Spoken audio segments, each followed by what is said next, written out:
My self doctor Sunita. आज का जो टॉपिक है रिलेटेड टू कार्बंकल्स। कार्बंकल्स का मतलब होता है बड़े बड़े फोड़े हो जाना और उसके अंदर जो है वाटरी डिस्चार्ज का डिपॉजिट होना, यानी वाटरी डिस्चार्ज का होना या फिर पस का होना। और ये बड़े बड़े फोड़े होते हैं जो कि आपकी बॉडी के ऊपर जाते हैं। इट्स अ कम्युनिकेबल डिजीज़, एक से दूसरे को हो जाते हैं, या आप लोग हाइजीन मेंटेन्स नहीं करते, या फिर किसी और के कपड़े पहन लेने से, या किसी ऐसे इंसान के साथ जिसको ऐसा प्रॉब्लम था उसके साथ सेक्सुअली कांटेक्ट होने से कार्बंकल्स का प्रॉब्लम हो जाता है। इट्स अ लीजन, बेसिकली एक तरीके के घाव होते हैं जो कि बहुत ज़्यादा पेनफुल होते हैं और बहुत ज़्यादा क्या बोलते हैं, पस से भरे हुए होते हैं। ठीक है, तो पस प्लस पेन इनके अंदर होता है और ये बहुत बड़े बड़े होते हैं और इसके अंदर पस फिल्ड होता है और ये पूरी बॉडी पे भी हो सकता है और particular part of the body पे भी हो सकता है। मोस्ट इम्पॉर्टेंट, जब कार्बंकल्स का ट्रीटमेंट चल रहा होता है तो इनको कभी भी आपको कवर नहीं करना चाहिए, यानी कि जिस भी एरिया पे कार्बंकल है उस एरिया को आपको कवर नहीं करना चाहिए। सेकेंड चीज़, वहाँ पे बैंडेज या किस तरीके की पट्टी नहीं लगानी चाहिए,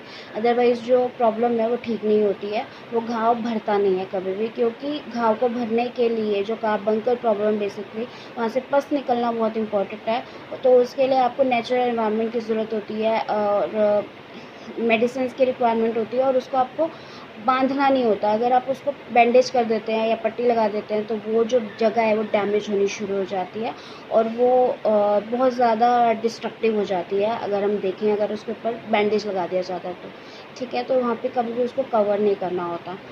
और सेकेंड चीज़, अगर हम इसके कॉजेज़ की बात करें तो कॉजेज़ में वही आता है, हाइजीन मेंटेन ना करना, किसी को ये डिज़ीज़ थी उसके साथ सेक्सुअली कांटेक्ट में जाना, या फिर किसी को ये डिज़ीज़ थी उसके कपड़े आपने पहन लिए तो ये डिज़ीज़ हो सकती है। कम्युनिकेबल डिज़ीज़ होती है। कई बार क्या होता है, बॉडी रिएक्ट कर जाती है बहुत ज़्यादा हाई मेडिसिन जो होती हैं बहुत ज़्यादा हाई डोजेस देने से या रॉन्ग मेडिकेशंस देने से कार्बंकल्स का फॉर्मेशन हो जाता है। देखा है ये 20% केसेस में होता है, 80% केसेस में जो है मैंने पहले जो रीजंस बताए वही कारण मोस्ट होते हैं।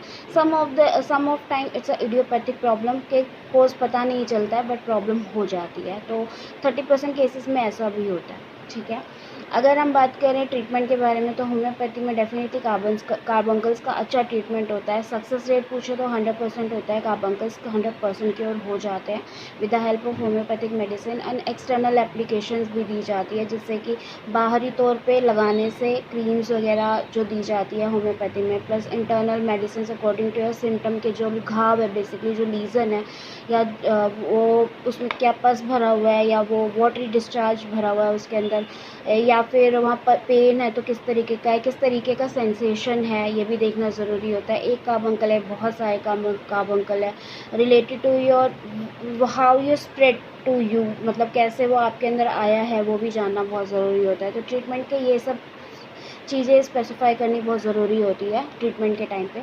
एंड हाँ, कार्बंकल्स काफ़ी हद तक क्योर हो जाता है। कार्बंकल्स के लिए कुछ मेडिसिन की बात करें तो एंथ्रासाइनम, पायरोजन, सिकल कोर सिकल कोर हो गया आपका, और फाइटस हो गया, ये सारी बहुत अच्छी मेडिसिन होती है जो कि घाव को hepar sulph is a very good medicine, silicea is a very good medicine जो कि अच्छे तरीके से डिस्चार्ज को खींच के लाती है और उसको बाहर करती है।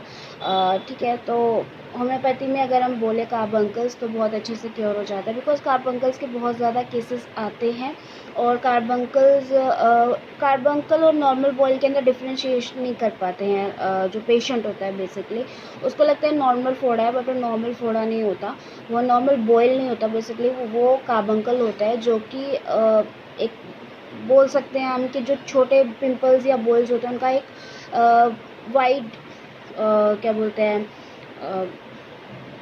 वाइट तरीके से दिख रहा है, वो उसका एक घातक रूप है, मतलब बड़ा रूप है बेसिकली, तो उसको कार्बंकल बोला जाएगा। ठीक है, एंड इट्स कम्प्लीटली ट्रीटेबल, कोई बहुत ऐसी जानलेवा बीमारी नहीं होती है और ये बहुत ही अच्छे से ट्रीट हो जाती है। It will take definitely 3 months, क्योंकि it's all depend severity also कि आप कितने दिनों से और कौन से एरिया पे प्रेजेंट है। अगर कम होते हैं तो 1 मंथ to 2 मंथ लगता है, और अगर बहुत ज़्यादा होते हैं तो 3 मंथ to 6 मंथ्स का भी टाइम लग सकता है। ठीक है, एक्सटर्नल एप्लीकेशन भी दी जाती है अकॉर्डिंग टू सिम्टम अगर देनी होती है तो, अदरवाइज़ नहीं भी दी जाती, और मेडिसिन तो चलती है उनकी।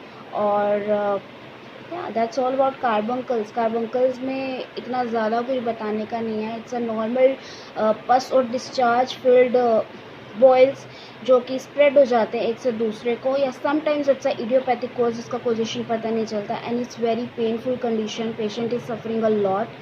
और हम होम्योपैथिक ट्रीटमेंट की बात करें तो it's completely treatable and it's homeopathic give 100% results in carbuncle treatment. Okay, yeah, that's all about. Thank you so much for watching the video. If you like the video, please like, share and subscribe and spread the video with others. Bye, take care.